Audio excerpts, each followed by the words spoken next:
የስብከተ ወንጌል ክፍል ዋና ተልእኮ ወንጌል ለምእመናን እንዲዳረስ ማድረግ ነው።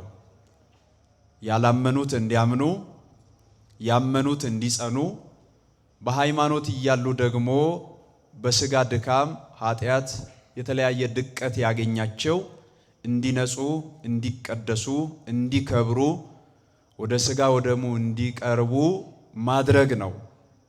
የወንጌል ዓላማም ይሄ ነው። የወንጌል አገልግሎትን የሚያሳልጠው ክፍልም የሚሰራው ታላቁ ስራ ይሄ ነው። በ2018 በጀት ዓመት በሀገረ ስብከታችን በዚሁ በሶዶ መንበረ ጵጵስና በሶስት ቦታዎች ጉባኤ ለማድረግ ታቅዷል። በእቅዱ መሰረት ታላላቅ ተጠያቂ የሆኑ መምህራንን እንዲሁም በዝማሬ የሚያገለግሉ ዘማሪያንን በመጋበዝ ጉባኤው ተካሂዷል።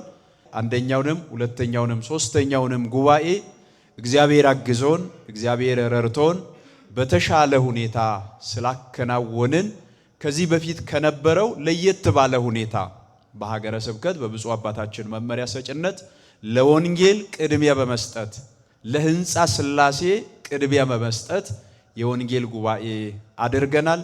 አምላካችን እግዚአብሔር ስለረዳን ክብር ምስጋና ለስሙ ይሁን። ለወንጌል አገልግሎት የተሳተፉ ያገዙ የረዱን አካላትን ሁሉ አምላካችን እግዚአብሔር በምድራዊ በሰማያዊ በረከት ይባርክልን። የወንጌሉ ባለቤት ክርስቶስ ዳግመኛ በሚገለጥበት ዕለት የነፍስ ዋጋ ያድርግላቸው። ስለዚህ ይሄ በመንበረ ጵጵስናው የሚደረግ ነው። ደግሞ በወረዳዎች ላይ በዚህ በአብይ ጾም በመንበረ ጵጵስናም እሁድ አጠቃላይ በ18ቱ አድባራት ከሀገረ ስብከት አንድ ደብር ያለውን ወደ ሌላ ደብር፣ በሌላ ደብር ያለውን ወደ ሌላ በማዛወር በተሻለ ሁኔታ ትምህርተ ወንጌል እንዲሰጥ ሲደረግ ቆይቷል።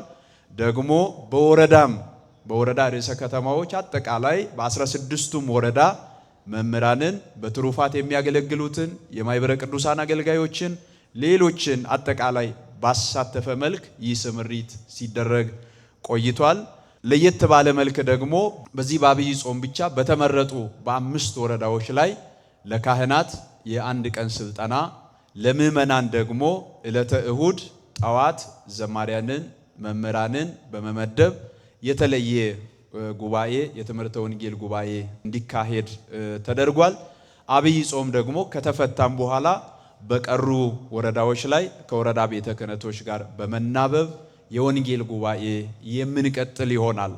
የተወደዳችሁ ምእመናን፣ ያለንበት ጊዜ ኦርቶዶክስ ቤተ ክርስቲያን በፈተና ላይ ያለችበት፣ በዙሪያችን ያለው ጠላት በሙሉ አንዱን ኦርቶዶክሳዊ ነፍስ ከዚህ በረት ለማውጣት እየዞረ እያገሳ አንሰፍስፎ የሚጠብቅበት ወቅት ስለሆነ ምእመናንን ለመጠበቅ በሃይማኖት ለማጽናት እንደዚህ አይነት ትምህርተ ወንጌል ጉባኤያትን ማዘጋጀት አስፈላጊ ሆኖ ተገኝቷል።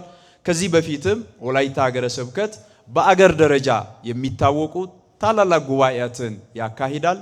ያንን ደግሞ በጠበቀ መልክ ግን ማስፋት በሚገባን ልክ እያሰፋን እንሄዳለን ማለት ነው። ጠቅለል ሳደርግ ይሄ አገልግሎት ግብ እንዲመታ፣ ቤተ ክርስቲያን እንድትሰፋ፣ ያመኑት እንዲጸኑ፣ የኮበለሉት እንዲመለሱ እግዚአብሔር መንፈስ ቅዱስ እንዲያግዘን የእርሱ የተቀደሰ በጎ ፈቃዱ ይሁንልን።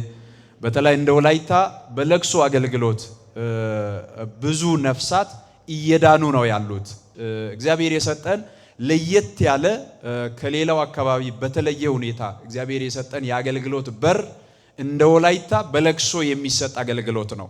አንድ ሰው ካረፈ ቀብሩ ነገ ሲሆን ዛሬ ማታ እንደዚህ ድንኳን ተጥሎ የአካባቢው ሕዝብ በሙሉ ያለ ሃይማኖት ልዩነት ተሰብስቦ ወንጌል ይሰበካል።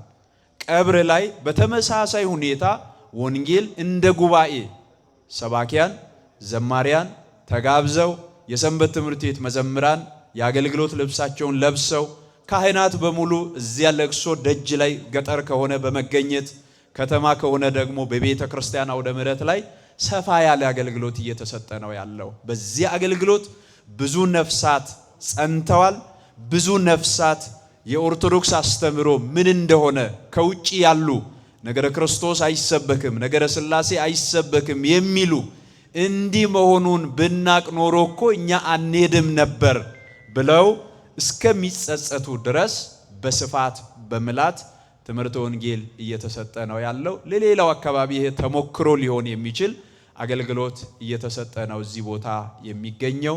ይህን አገልግሎት አጠናክረን እንድንቀጥል እግዚአብሔር ለቤተ ክርስቲያን ኃይል እንዲሆን ሐዋርያትን ለተልእኮ ሲያሰማራቸው ሂዱ ለፍጥረት ሁሉ ወንጌልን ስበኩ እስከ ዓለም ፍጻሜ ድረስ እኔ ከእናንተ ጋር ነኝ ያለው ክርስቶስ ከቤተ ክርስቲያን አልተለየም። አሁንም ከእኛ ጋር እንዲሆን የእርሱ የተቀደሰ በጎ ፈቃዱ ይሁንልን።